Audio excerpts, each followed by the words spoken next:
You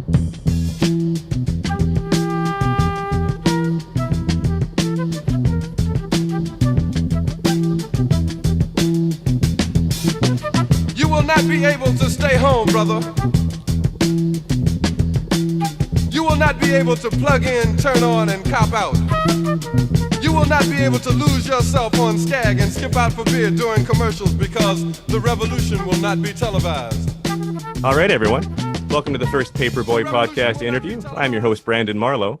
The aim of these discussions is to highlight important ideas and people that you may not have heard before, certainly not in the mainstream.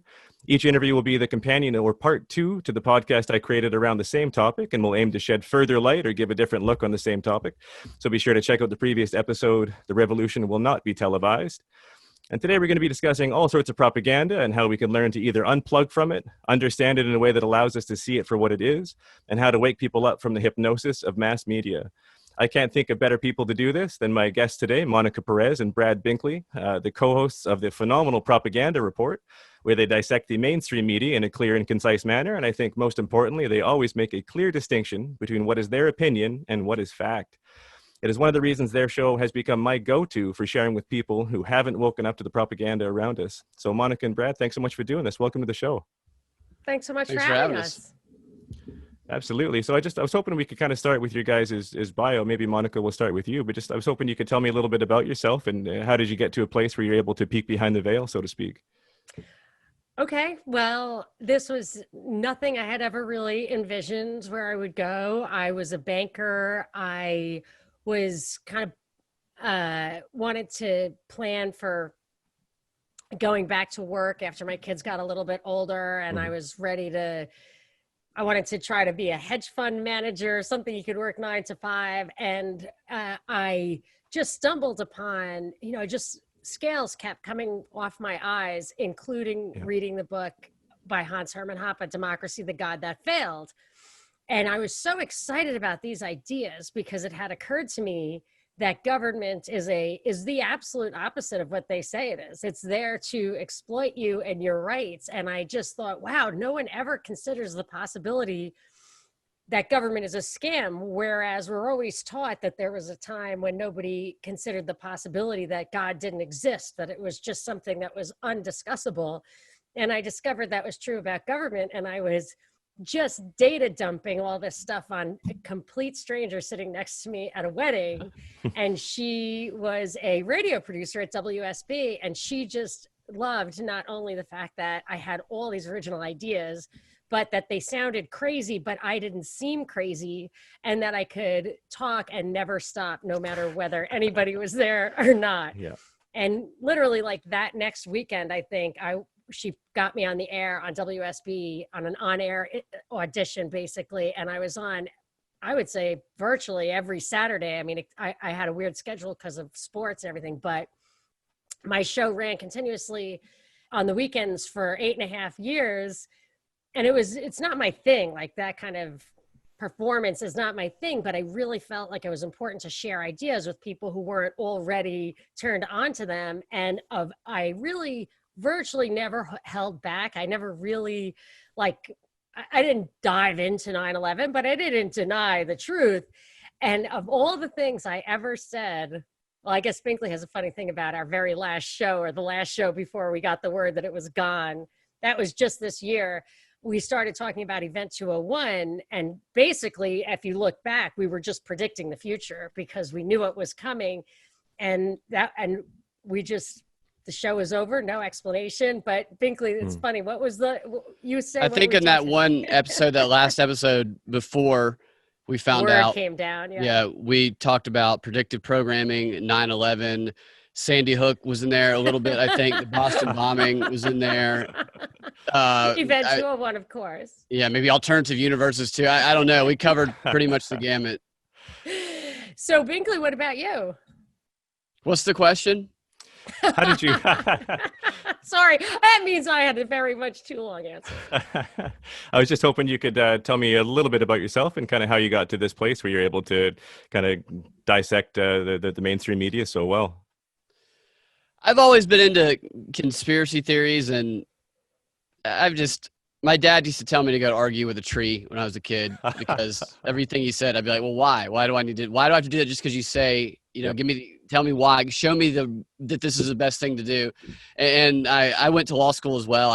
I dropped out of law school and I went and did comedy and acting, but law school definitely, it really drills into you to ask those questions, to critically analyze everything. And I started listening to Monica when I think when she first came on the air, and just one day I emailed her and just like, hey, I'd love to come work with you or work for you, whatever. Yeah. And what happened was I was so ill-suited to this kind of performance thing, and he was an acting coach and he did improv, and he just helped me get to where I had a little more confidence. And then one day I needed somebody on the air to bounce stuff off of, and he showed up, and then he was on every single weekend after that. Yeah, it was cool. It was cool. We had a lot of interesting callers throughout. That's the thing that was great about being on terrestrial radio, is that we had, not only was it was challenging. It was a lot of work to be the odd man out in every argument, and like 40,000 people could call you at any moment and tell you, just regurgitate what Rush told them the day before. But we could reach people who would never have heard the stuff, like you were saying. You know, you see that too. People just don't hear it in the mainstream at all. So if they don't know where to look, they're not going to get it.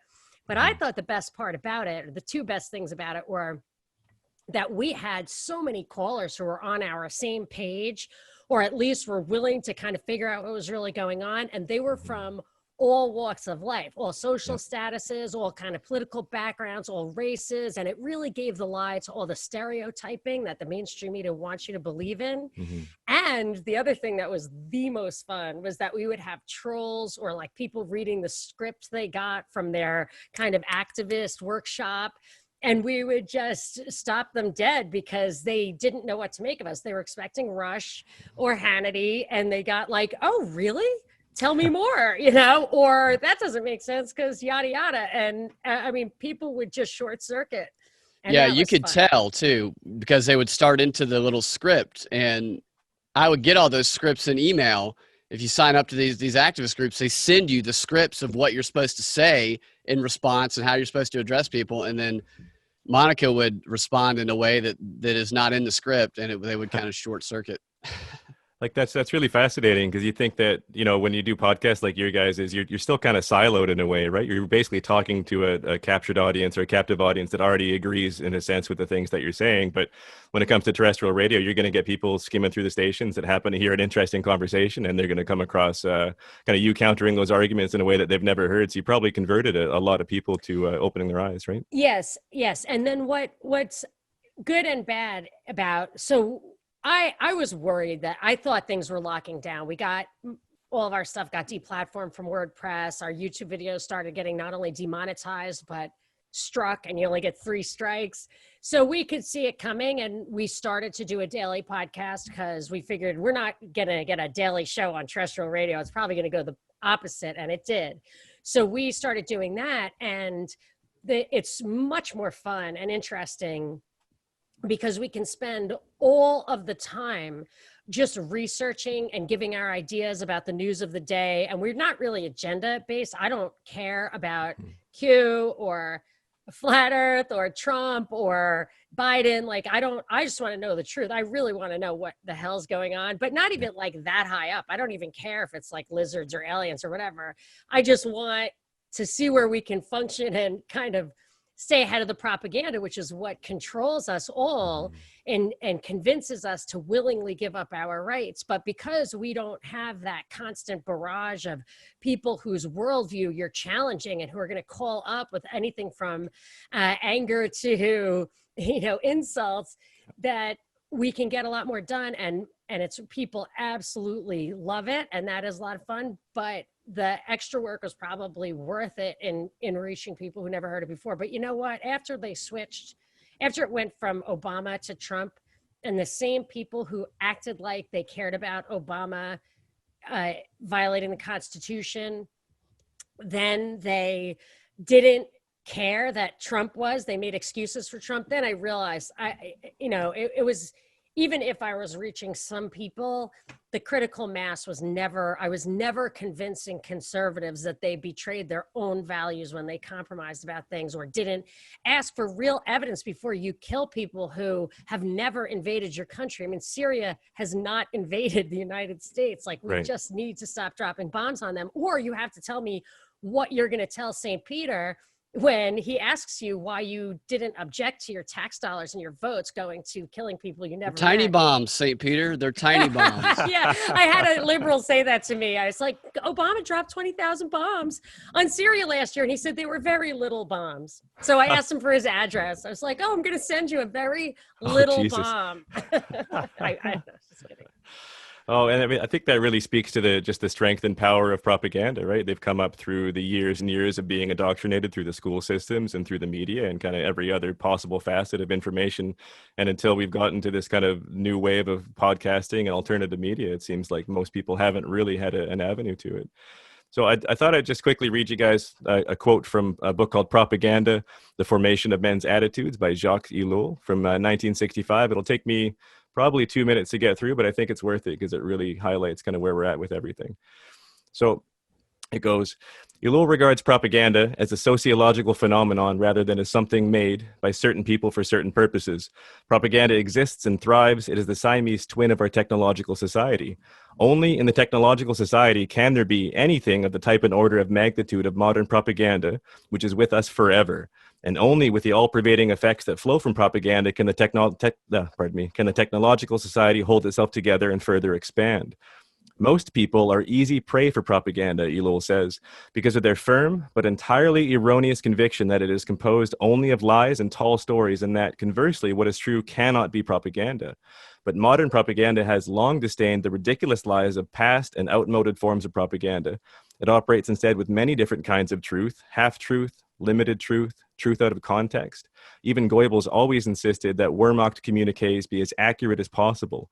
A second basic misconception that makes people vulnerable to propaganda is the notion that it serves only to change opinions.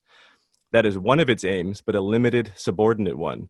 Much more importantly, it aims to intensify existing trends, to sharpen and focus them, and above all, to lead men to action, or when it is directed at immovable opponents, to non-action through terror or discouragement to prevent them from interfering. Therefore, Ellul distinguishes various forms of propaganda and calls his book propagandize. That plural is one of the keys to his concept. The most trenchant distinction made by Ellul is between agitation propaganda and integration propaganda. The former leads men from mere resentment to rebellion. The latter aims at making them adjust themselves to desired patterns. The two types rely on entirely different means. Both exist all over the world. Integration propaganda is needed especially for the technological society to flourish, and its technological means, mass media among them, in turn make such integration propaganda possible. A related point central to Ellul's thesis is that modern propaganda cannot work without education. He thus reverses the widespread notion that education is the best prophylactic against propaganda. On the contrary, he says education, or what usually goes by the word in the modern world, is the absolute prerequisite for propaganda. In fact, education is largely identical with what Ellul calls pre-propaganda, the conditioning of minds with vast amounts of incoherent information already dispensed for ulterior purposes and posing as facts and as education. Ellul follows through by designating intellectuals as virtually the most vulnerable of all to modern propaganda for three reasons. One, they absorb the largest amount of secondhand, unverifiable information. Two, they feel a compelling need to have an opinion on every important question of our time and thus easily succumb to opinions offered to them by propaganda on all such indigestible pieces of information. Three, they consider themselves capable of judging for themselves. They literally need propaganda. And I know that was pretty long, but I think that probably summarizes where, at least how I see it. Is that kind of where you guys are coming into on it? Yeah, I believe I've read at least a portion of that quote to Monica before. It's a great quote. Whose quote is it? Well, that's actually a really interesting thing I was going to bring up after, because I know you guys are great at this too, but I always like to know who the person was who was talking, and that's a man named Konrad Kellen. He wrote it in 1965. He was actually a German American intelligence officer who propagandized Germany after World War II. After World War II. So was that the intro to Technological Society by Ellul? No, this is the intro to Propaganda for the Formation of Men's Attitudes. Okay. Yeah. because the targeting of the intellectuals is a big thing that we've talked about. Is they target these people that think they're vulnerable or they're invulnerable to it, and that they can never be conned, which makes them it's somewhere in that book as well. He talks about how they're easier to con because they think that they can't be conned. And the point about reading and education is Lenin. This is in a footnote in that book. He points this out somewhere. It's like page 70 or something. I've read that book so many times. It's a really good book. I recommend it to anybody. But Lenin, he taught people to read during the Russian Revolution and everything, because if they're illiterate, they can't be affected by propaganda of the print. So they have to be able to read. So you teach them to read, then you can mind control them. Wow. I would go further and say that print, I keep going back and back and back until I've now butted up against the agricultural revolution and the written word as being the beginning of real exploitive propaganda. And it all comes from the top. You can call it the state or the corpo governmental continuum or whatever, but I always look at movies, Hollywood, TV, movie theaters, radio. And then, so I read a book I've been talking about like crazy, Against the Grain, about the earliest states. And it opens with a quote, I think Levi Strauss quote, that says, when you find the written word, it is the rule, as a rule, it is used by the power to exploit the people and not to elucidate things or educate them. But a couple of other things about the thing about the ego, that you find the egotistical intellectuals, that's what they said what made Jimmy Carter, the ideal president. Brzezinski found him and was just like, wow, this guy is nowhere near as smart as he thinks he is. And he's perfect and very authentic and all that. And, but Binkley had sent me the propaganda book by Alul, and it was, the very first thing probably he sent me. So it's, has a prized place for that reason. But then full circle over the years, I try not to read the same things that Binkley reads, because I like to be able to react afresh and hear it all, but which is, I think it makes our dynamic enjoyable to listen to, because then we're not skipping ahead. But the book, a little follow-up that I probably should send him is, when I was reading, I hate to blow up your thing like this, it's like Ted Kaczynski, he already said the S hook word, but I read, if that's okay. I mean, everybody, absolutely, whatever's good. Yeah. I've never met anybody who actually read Kaczynski's manifesto or whatever was published in the paper and didn't find that it was full of truth. Now, nobody's reading it who doesn't have an open mind already, probably.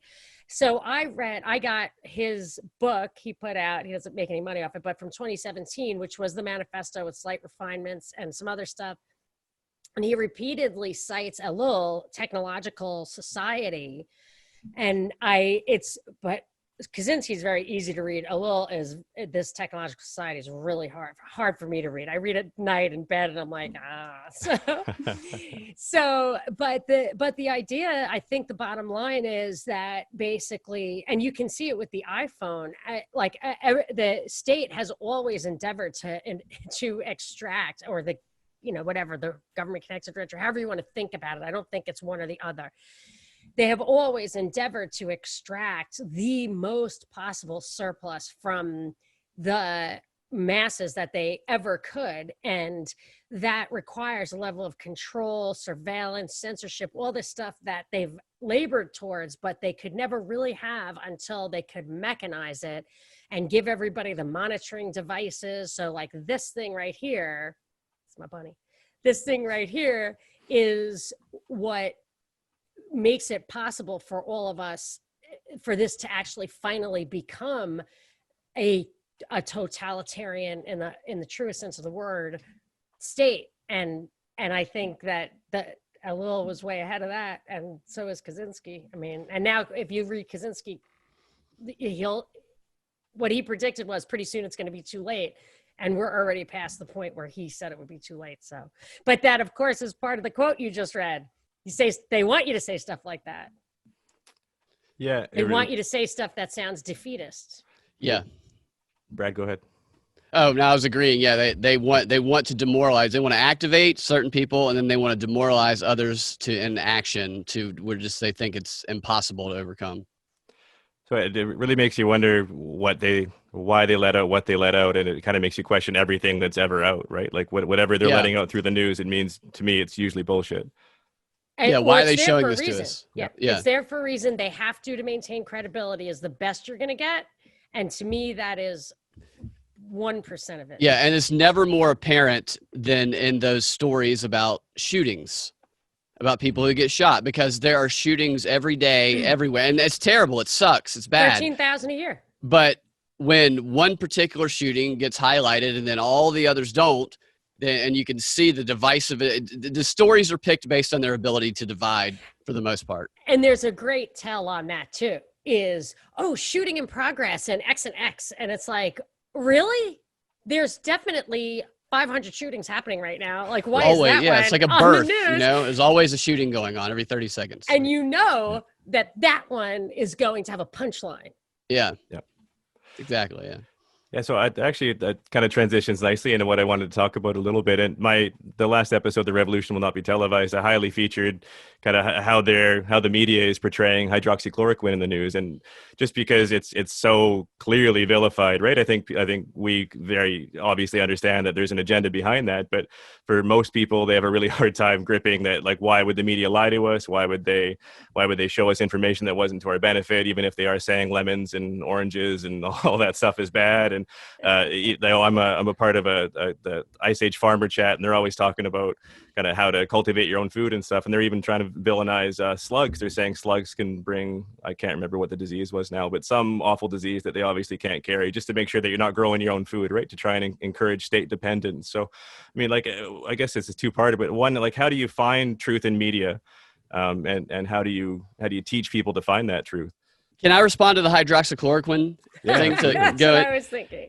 Hydroxychloroquine, whether it is effective or not, or whether there is another solution that would be effective, hydroxychloroquine is very cheap. Almost everybody in the country could get it. Even the medicines that zinc and something else. I don't remember the name of the third thing that it's paired with, but it's supposed to be taken in certain conditions at certain times, and that process does not cost a lot of money, and it doesn't take a lot of time. So if it can do what the people who say that it works claim that it can do, then this whole thing could be wiped out in about a week around the world. So they're not going to, the reason I think that any medicine that might be effective, whether that's the one that's effective or not, that is that cheap, that has available to everybody, it's not going to work because it would completely undermine everything that they've done. It would just, they've invested billions into this whole project of changing society. And if all of a sudden something works and you no longer need a vaccine, you no longer need to social distance, you no longer need to change the infrastructure, then the whole project is screwed. And so that's why I think any workable cure or solution is not going to allow to be passed through except the ones that they control. Because with remdesivir, it's only clinically shown in tests to lower the amount of time people spend in the hospital. It doesn't change the death rate. So the only one that they're pushing is a really expensive one. Yeah. Yep. That doesn't really do anything. And the thing about hydroxychloroquine, I don't have an opinion about that. It sounds like very matching up the viral theory with the pharmaceutical theory, which is not my first line of defense, but I believe there's zinc in it. And if in February, people were saying you need vitamin D, you need zinc, and a couple of other things, maybe vitamin C, and that does give you the health to fight these things. So I'm more and more believing that, like with the hitting citrus, with kind of scaring people about the sun, all this stuff that they're and the masks, of course, that actually basically everything they're saying is intended to make us less well. And I wasn't thinking that in the beginning, but it's getting excessive. I mean, they finally let us go to mass in a parking lot this morning. And I was so ill because I could not sit there for an hour with the thing on. Maybe I'm hypersensitive. I don't know. I'm like addicted to oxygen. It's this thing I've been trying to get over. Anyway, so I do want to answer the other question too, but go ahead, Binkley. And to the other question, analyzing media, in that particular instance with hydroxychloroquine, it's like, why is this continuing to be in the news? What they're showing it to us for a reason. I don't know if I know the answer for certain, but those are the types of questions that I ask myself to try and they're trying to counteract it with this opposite agenda. And an answer for this one, I would think that could potentially be that doctors were giving it to patients already. And doctors talk and patients talk, this helps so-and-so, this helps so-and-so, and it spreads. And so in order to stop the spread of hydroxychloroquine, they make it a demon. They call it up into the news in order to stop people and maybe even turn people against, oh, my doctor recommended hydroxychloroquine, must be a Trump supporter. So they politicize it. Yeah. The Trump taint. We've got Trump to taint. coin that, Trump taint. So I would also say, just more generally, how do you discern truth from falsehood? Or it's more likely that they take a scenario with a couple of kernels of truth in it and they spin it into something that serves their agenda. And for me,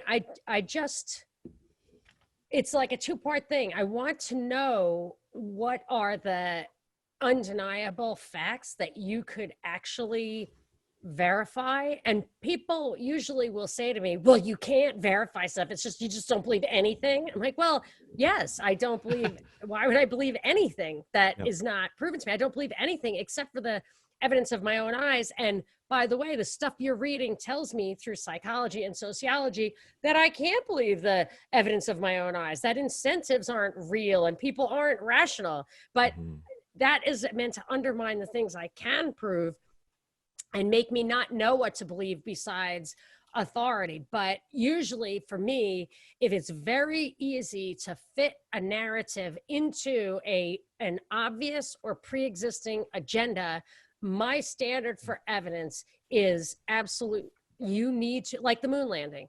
Sorry, I don't know how far you want to go. Oh no, that's great. That's probably going to be a question later on. So but, we're good. You know, no one has ever answered the questions to my satisfaction. Yep. I've just not, all I see is a video and a bunch of blah, blah. Let me know. And there are just too many things that are wrong with the story, from like speed of light two-way live streaming to they forgot to take a picture of the stars to why doesn't the buggy have a radiator? You know, I don't know, but until somebody actually explains that to me, and I'm just a lay person, like the answer is, well, you can't know because you can't understand these things. And I would say, well, then our government, which is run supposedly for and by the people, cannot be involved in things that I cannot assess and make decisions about. So don't tell me your foreign policy or your space program or your healthcare is something beyond my ability to assess, because I will tell you at that point, it cannot be done in my name with my money. So that's the end of the conversation. And that's why, you know, they're trying to BS you, because what they want to do is take your money and your authority and do things that they don't have to really justify, defend. Well, analyzing the news on a similar note, I try to keep in mind that we're in, not to use Alex Jones's term, but we are in an information war. The information is being used to target us, to get us to, He wouldn't work. He wouldn't work if he wasn't full of a lot of real truth. That's right. Yeah. Well, no, I'm just saying the name. Yeah. InfoWar, because that's what we're in. We're getting propaganda from all sides. So knowing that what we're seeing is we're never given stuff just for straight informational purposes. It's never just, let's just inform them and hands off. We don't want to influence them in any sort of way. So knowing that, and knowing that even the best sources, the most trusted sources, are at best going to get it wrong sometimes, and at best are going to be presenting information at least a little bit out of context, because you can't always include all of the context in the short snippet of news that we get. And then asking the questions of who, what, where, when, why, how, so what, and just I try to remind myself to ask those questions, because it can be easy to grab a headline and then breeze through it and miss some of the details. But the most important details are often buried in that lower third, where they have done studies that show the least amount of people read. They bury the lead down there. I get to the point where I'm reading the thing. I start with the headline. I say, okay, I know what this is about. And then I'll read it until I find that punchline. And if they don't get to it there, like what they bury there is the thing that that blows up the whole story. I don't think it's really the lead. I think it's the thing that just blows up the whole story. Yeah. And then 9 out of 10 times these days, and this is what embarrasses me for the American people, is that they can't just propagandize you by planting thoughts in your mind through argument and evidence. They have to, in the last sentence, say, therefore, we need to blow up this country. You know, it's like, why don't you just give me time to, you know, because you could just read the last sentence and find out what you're supposed to, what the brainwashing is. And I just feel like it just shows how far we've sunk, to the point where they hardly have, like these shootings you're talking about, they hardly have to even put the details in, you know, they'll show gurneys or whatever. And it's like, there's nobody in that, or that's a dummy, you know, it's just like, that guy isn't even wearing a you know, an ER uniform. It's gotten to the point where the headlines are, they express the opposite of what the content of the article does, you know, so young soccer player dies of coronavirus, 19-year-old dead of coronavirus. And you read the article, it's, oh yeah, he'd been suffering from fifth stage leukemia or whatever, and was on his deathbed anyway. Byron just sent me one that the kid was absolutely reported as the youngest person to die of COVID, and he drowned. This story. Yeah, he drowned in his bathtub. Oh my God. He drowned in his bathtub. They put him in the bathtub because he had a fever. Drowning is a new symptom. Well, there's been a lot of drowning. Somebody tweeted at me, like, all these people are drowning, like a Kennedy drowned, that Star drowned. Like, there's a bunch of drownings. I don't know what there is. I assume there's some symbolism at work. I don't go down that road. I don't have the time, but I do think that sometimes these patterns emerge that there may be that darkness, you know, that black mass kind of thing that happens. I don't know, but. So it almost becomes like a muscle. I mean, I know we're probably in the same boat, but I've been reading about all this kind of stuff for years. And now when you read a headline, you're more interpreting it instead of digesting it in that same way, right? And when it comes to hydroxychloroquine and the American frontline doctors who were, you know, kicked off of Twitter and YouTube and all that kind of stuff, they're pulling a quote from that woman, Stella Emanuel, right, doing her preaching or whatever she was doing, talking about demon sperm, and basically they made the whole thing about demon sperm on the news instead of talking about the 11 other highly accredited doctors who were saying the exact same thing. And people eat that stuff up, and now it seems like they've completely made it about, if you believe in hydroxychloroquine, you're a demon sperm believer, and you believe in succubi and all that kind of stuff. I would go further and say, I didn't completely dig into that story. I know what you're talking about, but I'm not telling you this is what I found out. I'm just saying that it is quite possible that there are other groups of doctors who could come forward like that. And the only reason they gave these people the press they gave them in the first place is they knew they had that little skeleton to trot out that would taint the whole group. And that's how that stuff and it seems to me that anybody who has a counter narrative they can prove, that's when people just don't survive. And that's why I think, I mean, everything from the Boston Marathon bombing, FBI guys falling out of a helicopter. I mean, within a month, the 2 guys on that hostage rescue team, 41 years old, were on a training exercise in the ocean. They didn't have harnesses on. The helicopter accidentally tipped over. They fell out, and then the helicopter kind of recovered and just went back, and it just dumped them out. Just dumped them. Oh my God. Out. And I just, my other examples of, like, at first I didn't think there was anything untoward, but then Joan Rivers and Anthony Bourdain. And there's been other examples more recently. I forget, but can't recall the names off the top of my mind, but I just feel like the reason it's completely shut down, or you take someone like Bill Cosby, you put them in jail, you discredit them. And that's what happens to you. And they really have such power that you're very few people. Why would you bother? One other quick thing that I wanted to note about the whole American frontline doctors thing is Squarespace removed their website, right? They took them down.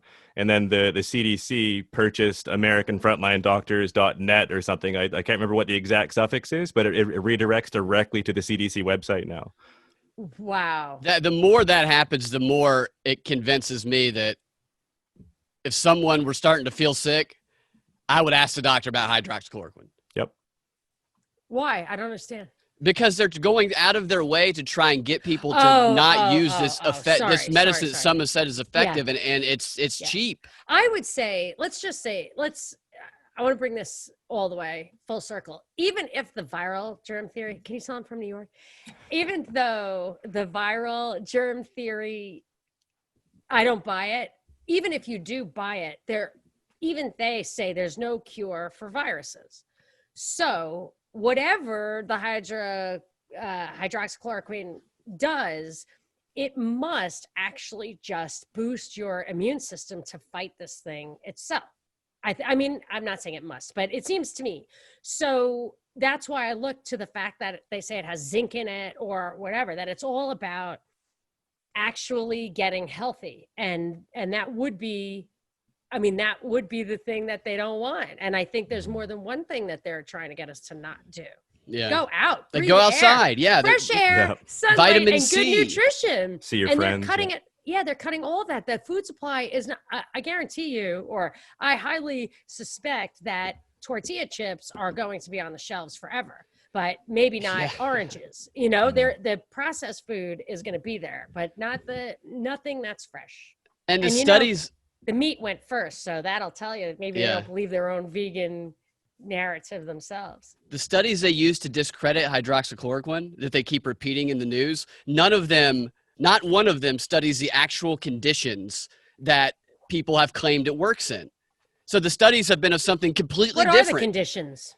The conditions are that it has to be somebody right at the onset of feeling ill or before. Some people take it as a preventative. That's what I'm saying. It's about health.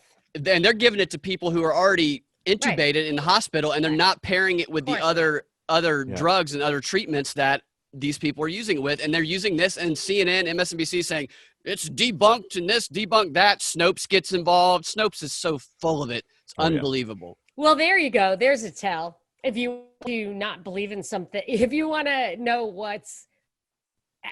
whatever Snopes says, it seems to me is the opposite. Like they debunk stuff. Yep. They're like, I debunk conspiracy theories. They just present these conspiracy theories. Snopes debunked the truth. Yeah. They debunked a conspiracy about, did CNN show contradictory headlines about hydroxychloroquine? And they did, but they were 3 months apart. And one of them said, basically, it's terrible, don't take it, it's debunked. The other one said, study shows that maybe it's effective. And then about a few weeks later, CNN started saying it doesn't work again. But yes, they did do it. But Snopes said that was a false conspiracy because it had come 3 months apart. So therefore, it was false. What a joke. Yeah, one other quick thing I want to touch on for those studies is even for the hydroxychloroquine studies they were doing, they were loading up the patients with toxic doses of hydroxychloroquine, and then for the control, they were loading those guys up with vitamin C, which is just insane, right? Like, how can you give the control group a immune benefit, right? When you're not giving it, it's such bad science. And then I guess one of those guys that was speaking for the American Frontline Doctors was responsible for getting the initial Lancet publication taken down after just a couple of weeks, which is, pretty insane considering, how much the Lancet kind of sticks to their stuff and how much those papers are supposed to be vetted before they even make it into the journals, right? So I don't know. I think it really goes to show the amount of fear they have towards this topic. At least that's the way that I'm kind of interpreting it. Yeah, I think they're afraid of it as well. So I wanted to transition a little bit because I don't have you guys for too much longer, but I wanted to talk about kind of overcoming common objections. So the things that, I'll often hear are things like 3 can keep a secret if 2 are dead. How can so many people be involved and, no one blow the whistle? Yeah. Why would they do that? Why fake the moon landing? Why would the government hurt its own people? Like all those things are kind of the basic things that everybody will parrot. But then even if we try and give them an answer, it seems like nothing's ever satisfactory, right? Their skepticism is so high towards our points. It really is. And people have a hard time, and it's hard to. We project our morals and what we would do onto that of other people and people who have been raised in a completely different environment. The public school system versus the secret expensive boarding schools that a lot of these people go to. It's very, very different. They get the classical education, Socrates, they're reading all the philosophy, math. They know like 3 languages by the time they're in 5th grade. They take acting classes, rhetoric. Meanwhile, on the other side, they're taking all that stuff out of the public. They're teaching one group to follow orders. They're teaching the other group to herd cattle. And they get a mentality put into them that they're better than the general population. It's their idea that it's their job to organize them. And the rules aren't for them. The rules are for us. And we are to think that they are bound by those rules as well, but they're not. But the fact that we think that they are enables them to operate outside these rules without critical analysis at all, without being examined. And I think when I've talked to people, I've had success talking to people one-on-one about stuff and asking Socratic type questions and trying to avoid the language landmines they create. Because as soon as you say the wrong trigger word, then they're no longer thinking, they shut down, it becomes emotional. Yeah. But that's the best way I found to navigate it. Are you talking about how to get people to hear the truth a little bit? Yeah, like how do you overcome the common objections? Like just some of the examples I gave where 3 can keep a secret if 2 are dead, and why would the government hurt its own people? All that kind of basic stuff that people get stuck on. Well, there's 2 things about that the Manhattan Project, which was the bomb, 100,000 people were in on that secret. Yep. And another thing is you don't really need very many people. Another thing is they kill people who don't. I just read a quote yesterday, I forget by whom, but like you just have to every once in a while kill a couple of people to make a demonstration to everybody else. And then everybody else just doesn't want to even look at that. So it's like the ethical glass ceiling, they'll stay away from it. And the peer pressure. So when I was at WSB, people who were at my level who loved me, they weren't giving me orders. Nobody from the top ever told me that. They would caution me against saying stuff that made me sound crazy because I would lose the audience. So everybody just has this self-preservation feeling. And they're always, you think that the regular rank and file has this impulse to just believe what they want to believe. Talk about the guy whose job depends on it. There for sure. But I do find that in talking to regular people, when you predict the future or they were borderline enough that when this thing comes down where 7 billion people are under house arrest and not a shot is fired, that things are effed up. And then you will get the people who are on the fringes to see that it's true. But there are people you could predict the future to the letter. You could, I told people the day the stock market was like the percentage, because Event 201 said the stock market would go down by 40%. It's like, oh, it's 40%. And it's never, it went down and it never went back there again. And but people still, that's just a coincidence. Yeah. And to the number of people involved, they often try to limit that. They want as few involved as possible. They have the witting and the innocence. That's what this book that Monica, you sent me, that's how they define them. It's a very good book, by the way. I'll show it and recommend it to whoever. Yeah, Double Lives by Koch. Yeah, Koch. Koch.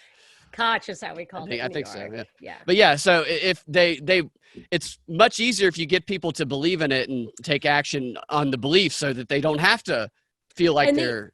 I think the most important thing that they do, the most important thing is that they'll write memos and books and everything, that white papers, they have websites. It lays it all out in great detail, exactly what they're doing and how they're doing it and what their goal is.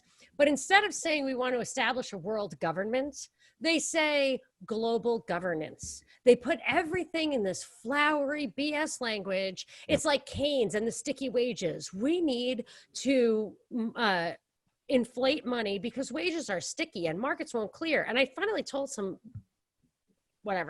who was very intellectual about the whole thing. I said, sticky, that just means that they're trying to cut your pay without your knowing it.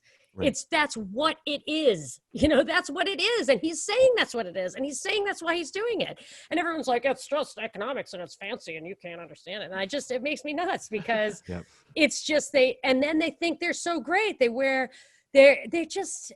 actually have an Ivy League background, but it's hard for me to actually choke out like the Ivy League bullshit. But But it is. I mean, those are the people who absolutely laugh in my face. When I went to March Against Obamacare in DC, and like everybody, it was a stereotypical like white Target sweatshirt with an American flag on it and fanny packs with the American flag on it.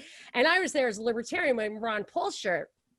But the bureaucrats on the train, expensive, high, fancy, well-paid bureaucrats on the train, could not tell the difference between that. But they were really contemptuous towards these people who weren't there like the Europeans would be begging for more money. They were there asking the government to let them take care of their own damn healthcare, to let them pay their way. And that was, for me, to see people, they just look contempt, and then they read the bullshit.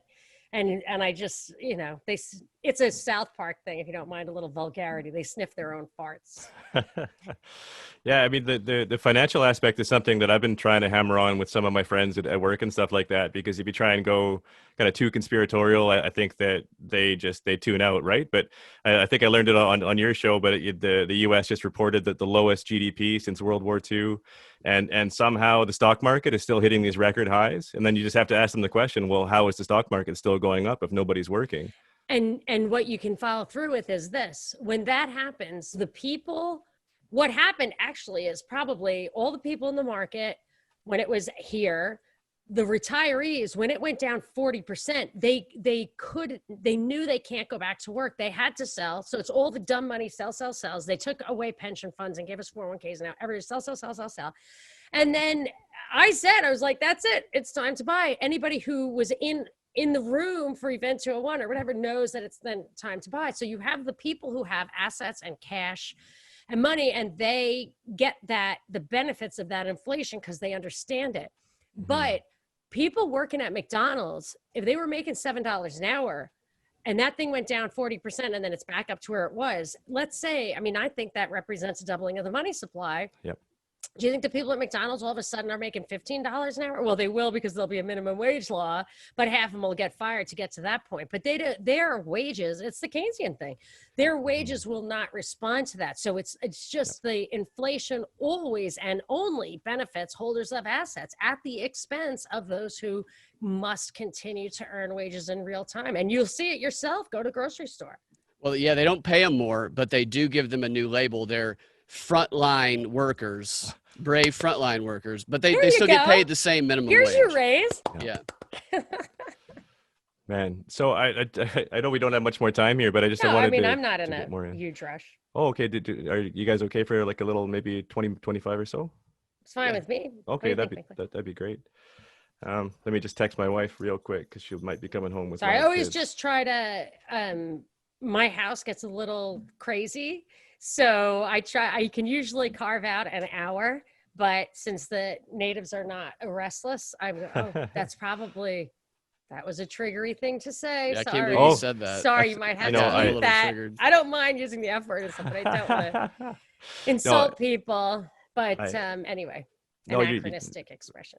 You're good at kind of going back to feeling like I've always been an individualist. My dad's Métis, so I have my Métis status card, but it's something that I've never used for anything in my life, and I feel gross even mentioning it most of the time because I feel like once you label yourself, you're just putting yourself into a box, right? It's Métis, so basically what it is the French raped the Indians when they were here, and then they made a whole breed that they call Métis. But they're given a different status in Canada than the regular Indigenous people. Well, here's the problem: if you need to sign up for a status to get some of your rights back or your taxes back or whatever, and only those who do not have that special status can't get anything. I mean, it's just a different way it's like discriminating by exclusion. If you can check a box. I mean, that's the thing. I always say libertarians die by the sword, but they don't live by it. I just don't know where to come out. Like, should my kids have a Spanish surname? Right. Should they not check the box and then never get into anything? Or should they check the box and have a fighting chance? I mean, I just don't know. I don't know the moral answer. I'm sure someone will yell at me for whichever way I come out. So one of the things that I really enjoy about your guys' show is that you and Binkley will pull out these old books and documents and show how they're as pertinent, or sometimes, even more pertinent today than the day that they were written. I mean, we were talking about the Kaczynski stuff earlier, and I think that's just a perfect example of that. But I feel like we're in this age now where everything has to be new, new, new. But if you go back 100 years and read some books written then, the late 20s or 30s, I think you'll see how much smarter they were then, or at least how much smarter they expected the reading public to be. Like bigger words, more complex sentence structures, and they didn't assume everybody could only read at a third grade level.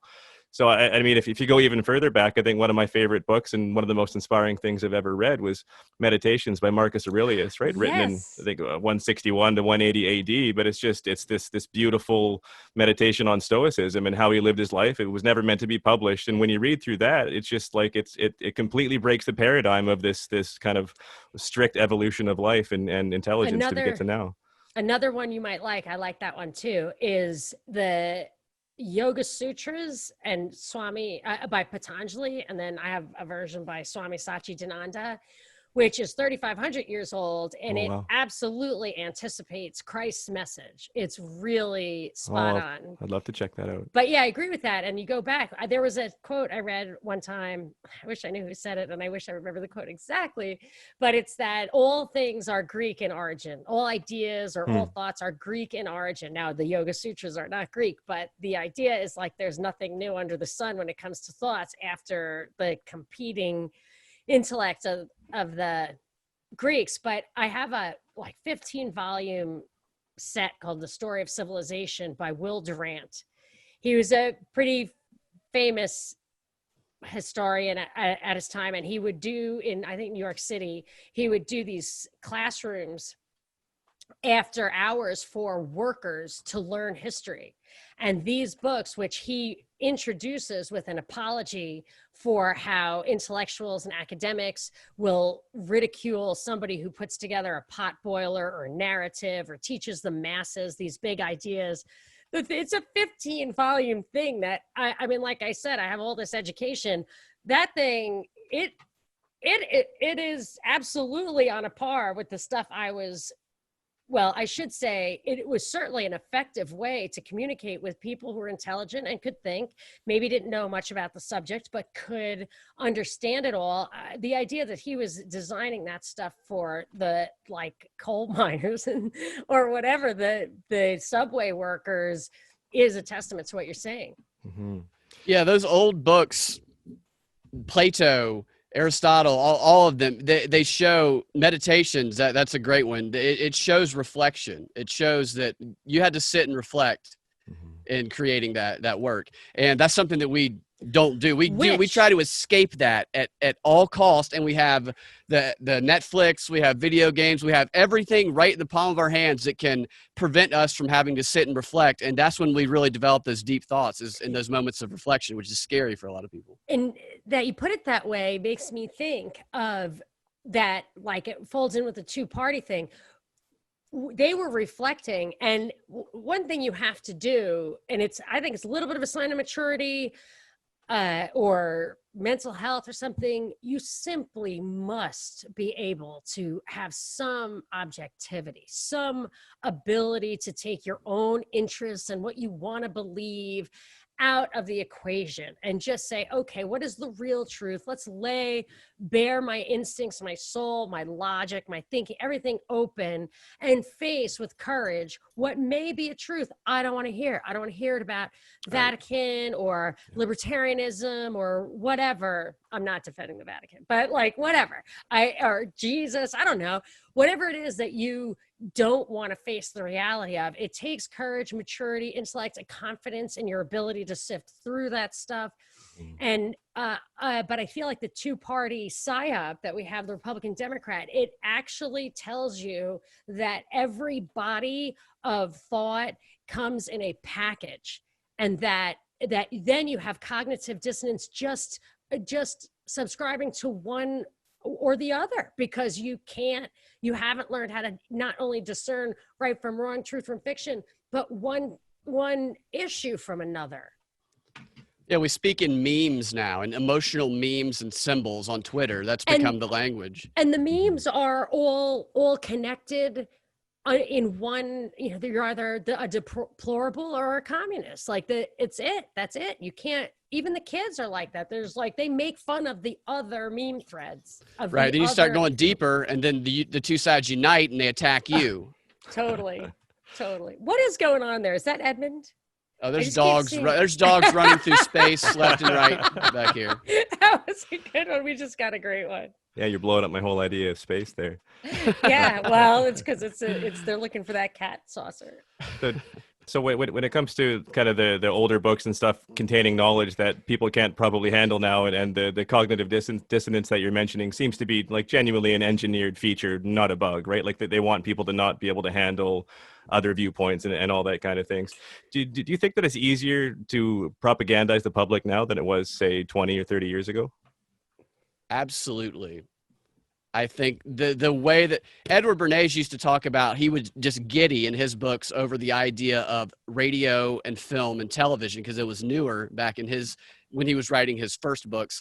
And he would talk about how this is going to enable people like him to whisper in the ear of the entire country in an instant. And it's gotten, I mean, this is his wet dream, to be a little bit, the fact that we can disseminate information just across the world in an instant, and I mean, live streaming stuff, it's the Borg, man. You can really just morph society quickly. A contemporary, I think, of Bernays was Dewey, not the Dewey Decimal System, but the Dewey educational guy, John Dewey, maybe? Yeah, John Dewey, right. And his idea, and I think it relates to STEM and what Charlotte Iserbyt, who kind of revealed who the members of Skull and Bones were. She was been on Alex Jones' show. It was absolutely great interview. And the idea being that you're creating these technicians, intellectual mechanics, technicians, STEM, science, technology, engineering, and math, when they ignore the liberal arts, which are called the liberal arts because only free men were permitted to learn them. So that the civics and logic and rhetoric, all the things that are used to manipulate people or to understand the nuances and meaning of something, are systematically removed from our schooling. So we think everybody's dumb and can't think, yet the people who can handle technology, I mean, some people think that technology came from aliens. Like, it's that hard to believe that human beings can grasp it, yet we have millions of people who can work in that industry with facility. And so that's a function. We're not dumber, but we've been the important ways of thinking and an outlook and concept of where we fit in and all of that have been systematically excised, I think. Yeah, the control of the information that we receive that forms our reality is a lot easier to control on a worldwide level. Yeah, so I think what we're saying works together, Binkley, in that you're saying what all the inputs are controlled and outputs are monitored. And then I say the processing has been rearranged so that it works. And that's why, I mean, I know we opened with a quote that says, Monica, don't fall into the trap of saying that it's hopeless. And I don't think it's hopeless, but I think that operating within the framework, either of the media, the propaganda, or of the politics, as much as I love the Bill of Rights and feel like it's our only shield for as long as we can keep it up, that the answer cannot be in taking back those systems that they were never meant, they weren't meant to be what we were told they were going to be anyway. There is no taking it back because they were never really ours. And that kind of goes to the Kaczynski thing where you're not, or the Against the Grain or whatever. Like, once the agricultural revolution happened, once states started building monuments to themselves and taxing and enslaving, that is the system that we're still in. And I have hope, like I did when I became an anarcho-capitalist.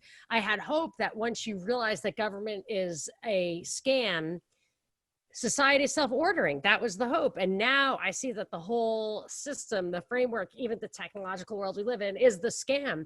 But the hope is a return to the fundamentals. And if we can keep ahead of them there, then I think that's possible on an individual basis, which gives us control and power and hope. Yeah, and I think and that's self-respect anyway. Yeah, that's where the battle lies, is in those areas that haven't been taken over by the digital world. That's why they go after the rural areas, because if, like Lenin, he had to teach people how to read before he could propagandize them with the written word. Is you have now they're talking about digital literacy, and they teach people how to process the news digitally, which they just say just trust a trusted authority. That's basically the digital news literacy And get that internet lesson. out to the rural areas. Yeah, exactly. That's fascinating. You just made something click for me when you think about Elon Musk doing whatever he's doing, but trying to put satellites in space to give internet to the world and all that. And you're right. It's just the next step of that logical progression of how to propagandize just everybody in the public. Yeah, it's a Borg just reaching across. That's what they planet. have to do.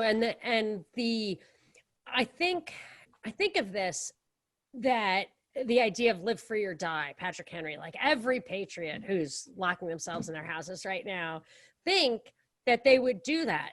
They would live free or die. Yet we're afraid of these trillions of invisible monsters that are everywhere trying to kill us all, that we can't see or verify in any way. Don't know anybody who's just like dropped dead on the street from this.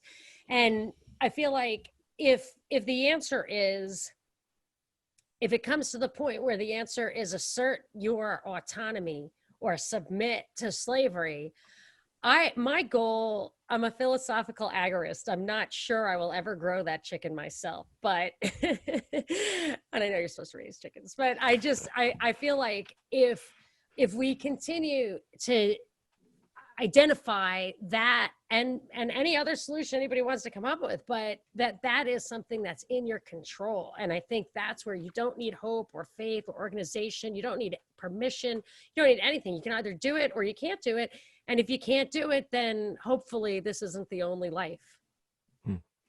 I just wanted to double back for a second, because you're mentioning Alex Jones, and I honestly, I don't know what to think of him. Like I understand he puts out a lot of information that's either true or half true, but at the same time, like they almost let him stay out there because he's so boisterous and all that. He's honestly, when I was kind of looking into some conspiracy stuff, he's a bit of a turnoff when you're looking into things. It's like, Taint okay, agent. I call it the expression taint agent, even though it's kind of dirty. There you go. Well, I think that's probably appropriate, but I mean, yes, exactly right. I love it. Is he still somebody that you could look to for kind of finding some information? I mean, at least kind of a starting point for digging into things? I would say that he does at times. There is information that comes from him that is a place to start to investigate. I definitely wouldn't take anything wholesale. No. But he does have people on there that do drop kernels that it's almost like little seeds, and maybe that's on purpose to get you to follow the seeds and get lost in the weeds. But I take him in. I think he's an entertainer. He's a big time entertainer is what he is, but he does drop information amongst all of the chaos that is useful. I think his progression has been a microcosm of what I was trying to say earlier, where they don't even try anymore. In the beginning, when I first started doing my show, I absolutely would say on the air, in all honesty, I don't think 9/11 was an inside job. I mean, I just didn't, I thought theoretically our governments, because I was such a hardcore anarcho-capitalist already, that our government was theoretically had to be an enemy because we had a conflict of interest. They depended on our sense of insecurity to have their power, and ultimately they would hurt us if they had to. And then with the Boston Marathon bombing, I realized that they were doing that, and that barn had left, that horse had left the barn. But at that time, I thought, it didn't even occur to me that Alex Jones could be a fake in any way. I don't even know if he is or was, but there was a lot of good stuff there. There was a lot of stuff. There's stuff about cloud seeding. There was Charlotte Razorbyte. I don't really know what to think about the Bohemian Grove stuff he came out with, but that might have been totally legit. There was tons and tons of legit stuff. It was great. I almost felt bad that I would use him as a resource because he put so much effort into it. Yeah. But once I try to find it somewhere else also before that way, because people will. Shark with Trump, I've never ever checked his stuff again. David Knight does good work, I think, which is one of the guys who is on their InfoWar network. I think Truth Stream Media came out of Alex Jones, and I think they're great. I don't have any gripe with them, and they do seem to distance a little bit. So maybe there was a turning point.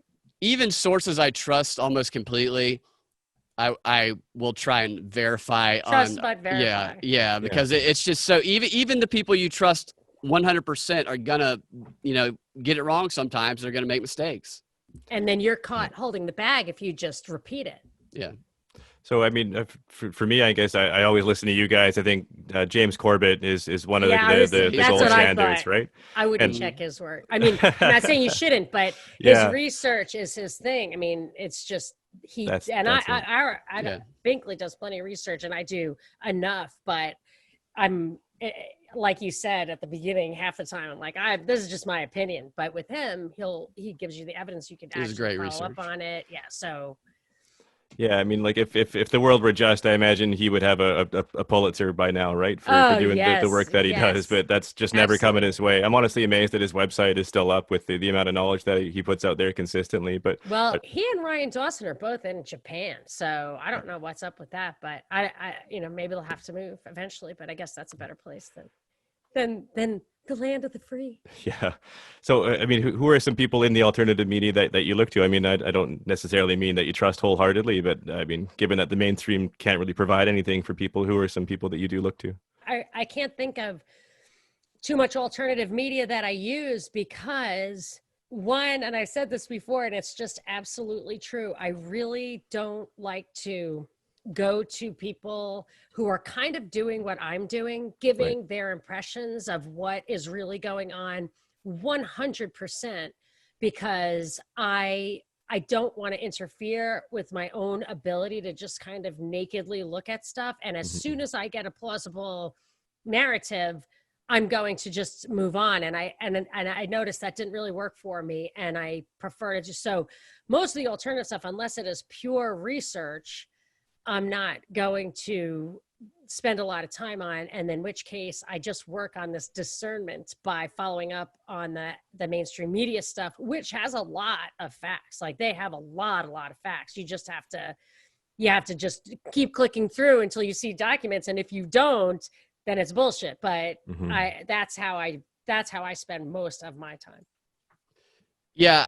I spend a lot of my time using search modifiers on Google and trying to eliminate because Google used to be able to find stuff on Google, but now even if you do like a bunch of search modifiers, the modern stuff will still shine through. Like if you want to search for Kamala Harris and you want to find out that she's the Knights Templar connection, that's not going to come up in the beginning of the search because everything modern is going to be flooded. Flawed because they include in the search, they could easily include the headlines on the edges of those mainstream media things. They do it on purpose. I don't know. You got to like subtract. Would subtract all the words? Yeah. Do what? Would DuckDuckGo might be DuckDuckGo, I think is not much better than Google, to be honest with you. The thing that works best for me is searching the newspaper archives.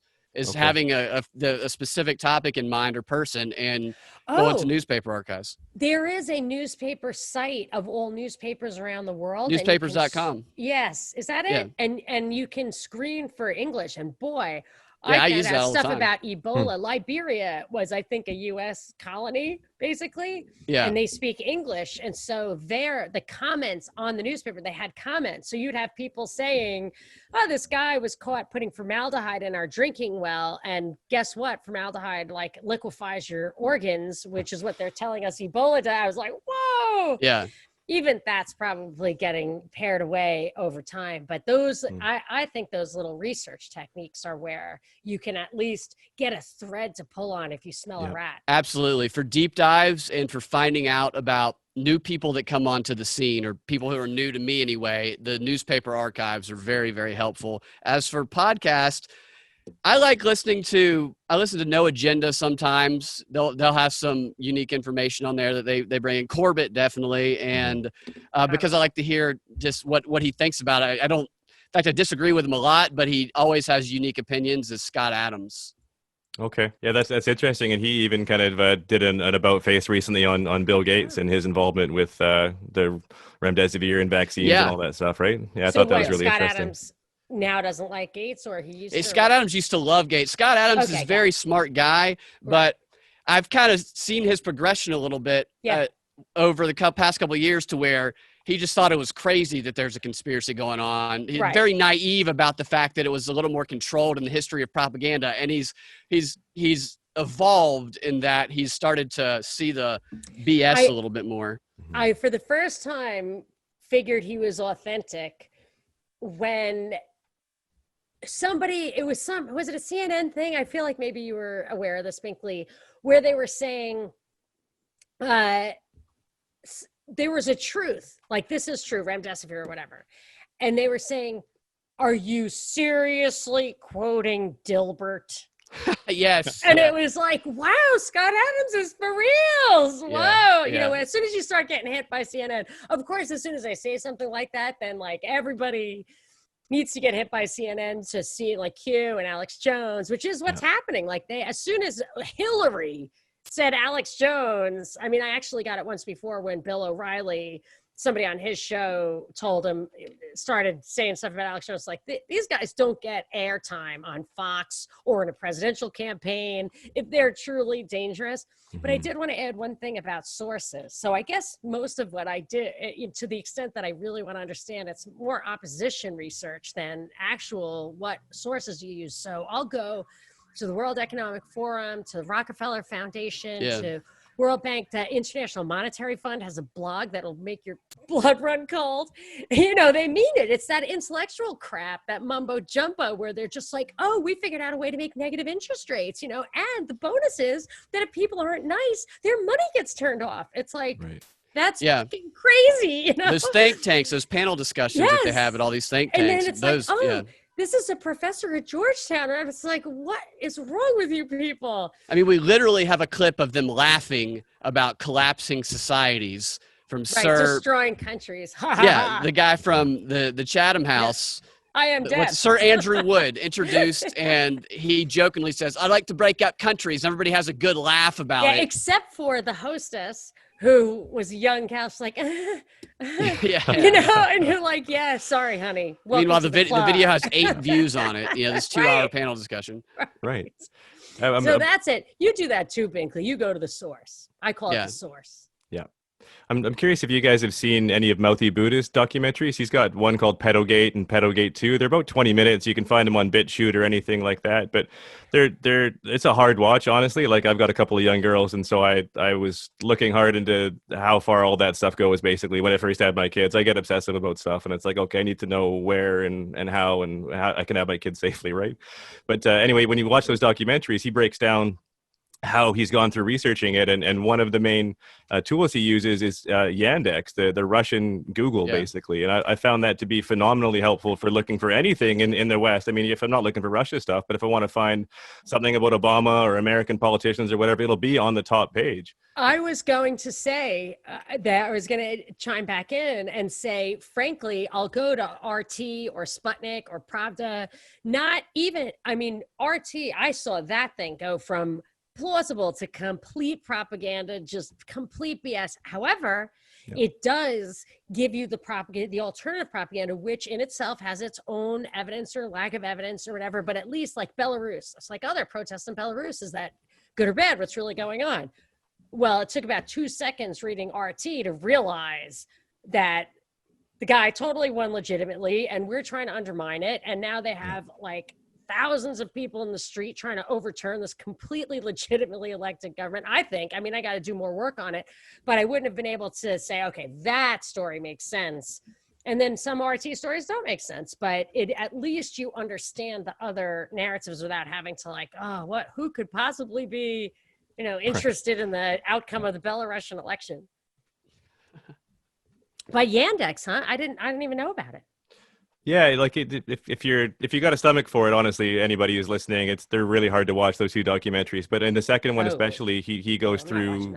Yeah, honestly, it's there's some stuff that he uses for imagery. I don't think I'll ever get it out of my head. But he's talking about his tools for finding these things, and it's pretty neat. But yeah, like one of the other things that he mentioned was go to the last page of your search engine, and you can't actually do that on Google anymore, but you can still do it on Yahoo or Bing or DuckDuckGo or all these things. So whatever you're looking for, see what they're burying at the very end of what you're looking for. Yeah, I do sometimes click to like page 30 Yeah, there is a book that's called Open Source Intel Techniques. I think it's by Michael Bazil, and it has Yandex and a bunch of other Really? alternative search neat. indexes that you can When use. was it written? So fairly recently. He writes a new one every year because he has to Oh, update it. wow. Because Oh, wow. seriously, his website, he updates his website, and the techniques, once they're figured out, they get scrubbed. And so he's got to update his book. I mean, he's got Do a you podcast. buy it every year? I bought it a couple times, Yeah. and it's very, very helpful, but the techniques do go out of date. And his podcast, I listen to occasionally. It's hard to listen to. It's Yeah. kind of boring, but it is helpful. What's his name? His name is Michael Bazil, Bazzell. And Oh, by the way, we got to give a shout out to the late, great David Crow and the Infectious Myth podcast. If they're, I mean, I love Corbett, but if the one person who had all the truth that was relevant to this greatest tyranny ever perpetrated on mankind as a whole was David Crow and the Infectious Myth podcast, who was diagnosed with cancer and dead within a couple of months ago. We interviewed him a few months before that. There was absolutely nothing wrong with that guy at that time. Yeah, I actually heard him on a few other podcasts before, and then was happy to hear him featured on you on your guys' show. And obviously, he was making the rounds. Yeah, there's definitely some questions to be asked about how quickly he demised there. I mean, it's awfully And sad.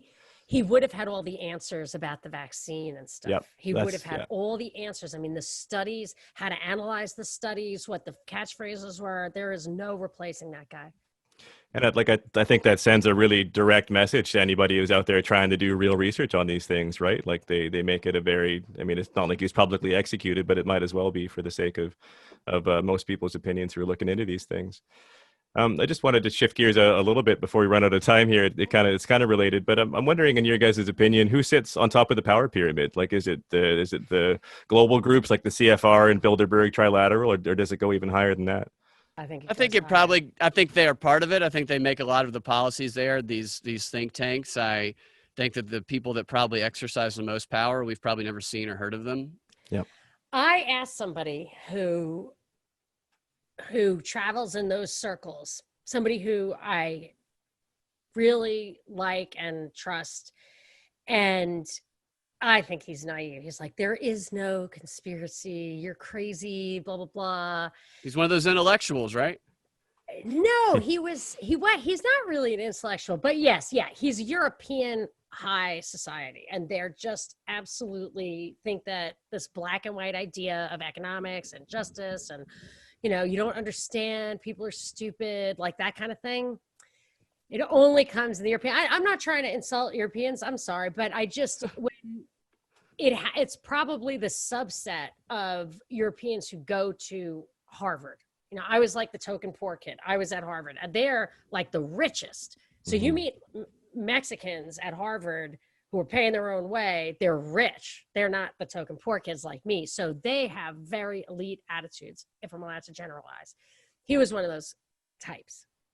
And he insists there's no conspiracy whatsoever. So at a certain point, I asked him, who is the most powerful person in the world? And he said, the Pope. And he said, not influential, but powerful. And I don't even buy that. I mean, I find that hard to believe because the Pope is clearly, it looks like he's just in lockstep like everybody else, but It did start in Italy. This whole lockdown thing started in Italy. The position of the Pope it wields great power and influence, but that doesn't mean the person that is in that position is the one making the decisions or controlling it. He made it very clear what he was talking about. So he's talking about the actual Pope himself and not the position. Yeah, because these powerful positions absolutely are gonna. That's what the propagandist target is, to co-opt control of whoever is in these powerful positions that exercise this wide influence. So whoever the Pope is, the propagandists are going to be targeting to control and co-opt that person's mind. But this guy has a fishy background, this Pope. Fishy. So who controls him is where the power is. Who's at the very top? I don't know. Like, you can look at the whole, I always thought the pyramid of kind of the UK, US, and Israel had this, I don't know which direction the pyramid goes. I mean, Right. you just look at bankers, you look at king, the queen, you look at who has the real estate in the world, who controls the money in the world. Mhm. And I mean, I think of the US as a vassal to whatever it is. Maybe that's an alliance between the oil in the Middle East and the money in London.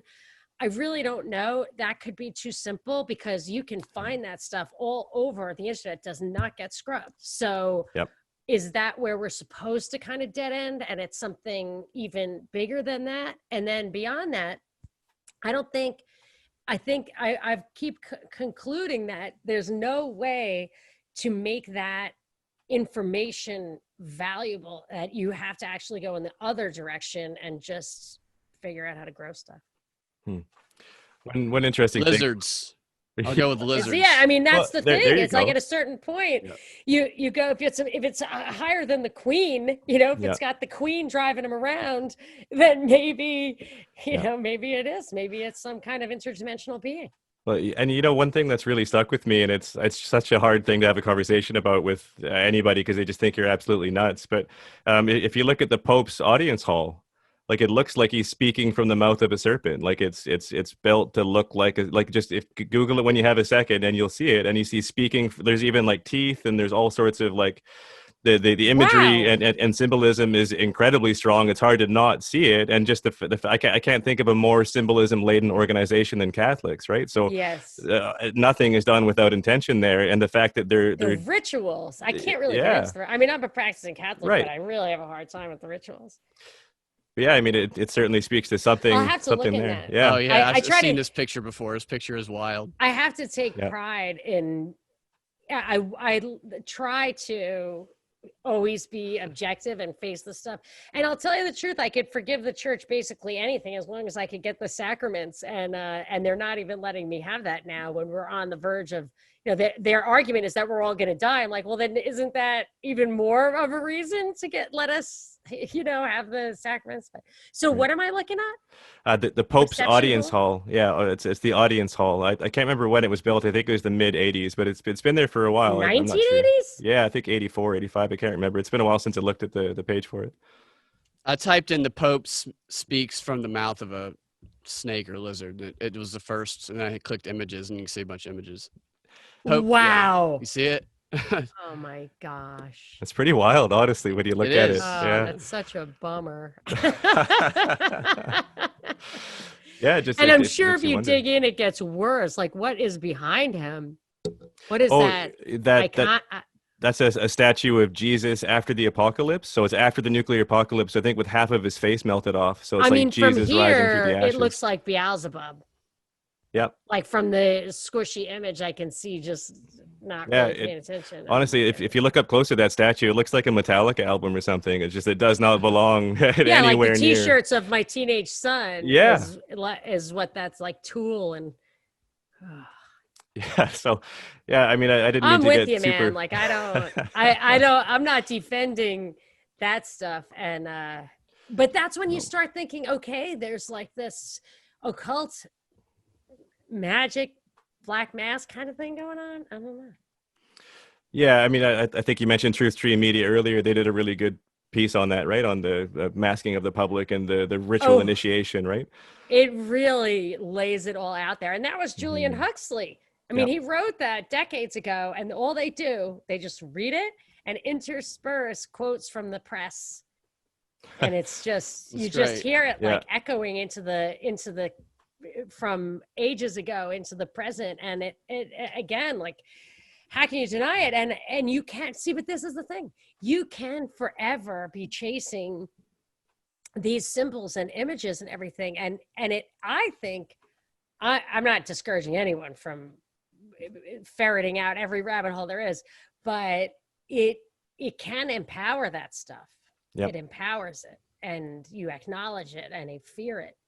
Yeah, I'm a huge believer in like you get what you focus on through beliefs and expectations and all those things, and the more and more we focus on those kind of symbols and stuff, I really do believe that we're given that power. So, um, I think I've said quite often to people, I feel like we're going through the birth of a new age right now, right? And it feels like it's painful, but births are painful, right? If as long as you focus on what you're doing and focus on the goal, focus on the good, you're going to get to where you're going, and we're going to end up in a good place.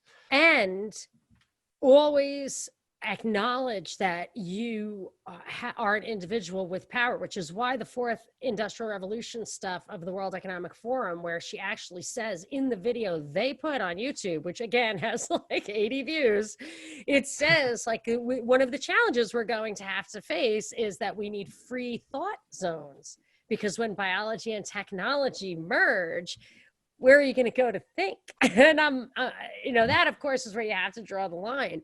And I would think human genetic modification, stuff like that. But until that time, I feel like that's why I do like consider myself a practicing Catholic. I just have free will and reason, and I know the difference between right and wrong. And this life is very short. So I mean, what are you going to gain to just try to like carve out a few more hours of uninterrupted TV time, Right. when the shit comes down? So where do we find hope? I'd like to end on a nice, somewhat positive note. And I just finished listening to your Legal Man podcast. Yes. I'm hoping that's not where you go with this, but Dude, where do you think Binkley, we can do? You have to repeat how funny the Legal Man thing was. That was great. Monica got reassurance that her children were going to be okay. She was worried about what her children was going to happen in the future, and Legal Man assured her that they're going to be perfectly fine because they're not going to make it. It's like, oh, don't worry about your children; they won't survive. It's like, that makes me feel better. Thank you. That does make. Well, then immediately I texted my kids like, we have to go to confession because we're all gonna die. Like and they're just like, Mom, what's wrong? Like, just I don't know. Yeah, I just have a feeling. I think I'm very hopeful. I'm kind of the opposite of that. I love Legal Man. It's great. In fact, I share a lot of beliefs, but I'm a very optimistic. I'm an optimistic cynic, I would say, and I think oftentimes we focus on this big apparatus, this big monster, this monolithic, unbeatable monster that is flawless, and not we don't project the human flaws onto it that we do ourselves, and almost like really a supervillain in a movie. And it's just not like that. These institutions are made up of people with flaws, and they backstab each other and they fight amongst each other. And we also don't have to take down this giant globalist superstructure overnight. If we think about it like that, then it's going to be overwhelming and we'll be crippled by inaction and worry. We can control what we can control that's right in front of us. And what's right in front of us is that we can talk to people, that we can make our own choices about the actions that we take, and we can investigate our own beliefs. And I think that is where the control lies, in that personally, I believe that what we see on television is just a very tiny percentage of the population that actually believes what they're showing us, that they're trying to make it seem as though everybody believes this. I think that most people are very, very similar, not the exact same, but I think they're reasonable. I think most people are reasonable. And when you talk to people one-on-one, which they are trying to prevent that right now, but you can still do it over the phone and stuff like that, or Zoom. And I think that's where the power lies, is in what you can control in those one-on-one and those group interactions that you can have personally. I agree, and I'll just emphasize that, or demonstrate the point of the individuals, and that they're not as powerful as they seem. In that, looks to me that they spend the majority of their effort controlling specifically the American mind, that the propaganda is so essential to their goals that it is all they worry about. And because of that, and you are in complete control of your own mind, you can defeat it individually by your actions, but also by maintaining this ability to critical thinking. Speak freely, don't be afraid. In these days where everything around people is conflicting with the evidence of their own eyes, the propaganda conflicts with the evidence of their own eyes. The people who sounded crazy before sound sane now, and that's great. And they are, I think that their Achilles heel is that they don't, I think that that at that level, there is like an absence of conscience in a way, an absence of respect for the individual. And I think because they lack that in their view of the animals that they are the keepers of in their minds, we might surprise them. They do their psychological studies, but that stuff changes. Just like you said, the search engine stuff changes. I don't know if it's static as the environment changes. I'm not sure they can count on continuing to use the same tools against people. I don't know, but I feel like the best hope for you individually, and if everybody does it, then everybody's together, is to maintain the ability to think and a little bit of courage, because if everybody did that, right? Everybody did, but it doesn't. But that's when it gets intimidating. But everybody. Well, we don't have to convince everybody to do it. It's like It's not our job to convince the world. But this is what I would say: is if you do it yourself, it may have contagion, and if it doesn't, you've saved yourself.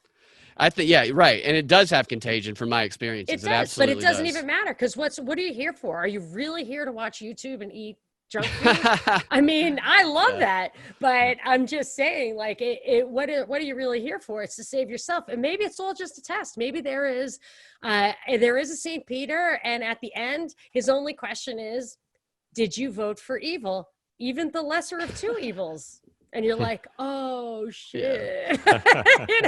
Just don't vote for the lesser of two evils. Like, it's just about saving yourself. Like, this is 80 years of like a test of if you can stand up to all of the temptation that's thrown at you, to acquiesce, to compromise, to be that lukewarm thing that is, repugnant. So save yourself.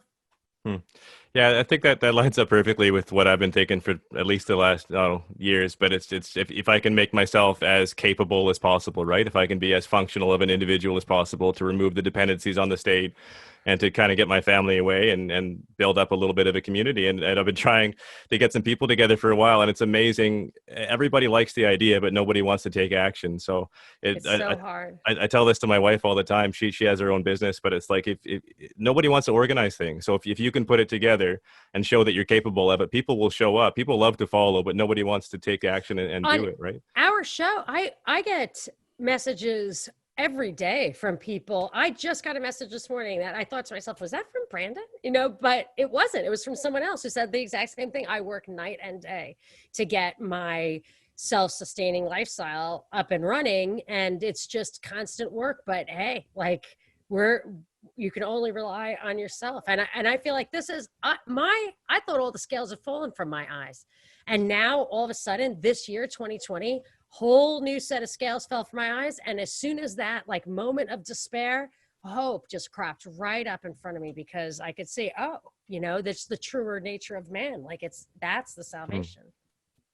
I think. Wow. I think that's a perfect place to end it. Monica and Brad, man, thank you so much for being on the show. I really, really appreciate it. It's been just a pleasure to talk to you guys. Can you let everybody know where they could find you?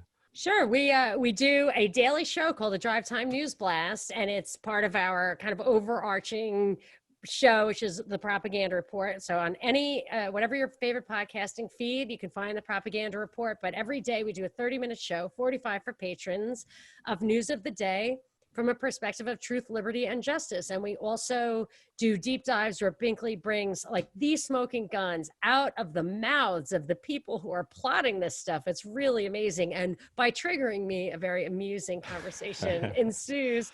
And then we have lots of great interviews and that kind of thing. I'd love to put this in either our YouTube channel, Propaganda Report, or we have our URL, thepropreport.com.